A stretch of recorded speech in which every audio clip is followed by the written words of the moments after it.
За да се излезе од ќорсокакот во кој сме внесени, има два начина. Односно три.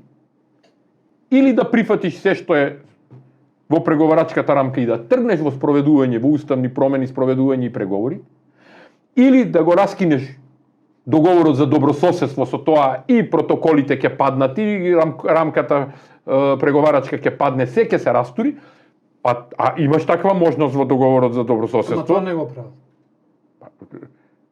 Што би рекле некој, храброст нема. Нели? Направи го тоа, па за година дена потоа, кажи, сега јас сакам на ново да преговарам, па да видиш како ќе преговараш со Радев, или ќе ти се погоди, може ќе имаш среќа, ќе ти се погоди Асен Василев од промените продолжават, проевропска опција, разбираш, таму, и ќе бидат помеки кон тебе. Еве, тестирај се. Ама биди на чисто што ќе правиш. Или третата опција, за да се верификуваш, референдум, и утре ќе им кажеш на граѓаните, вие сакавте тоа,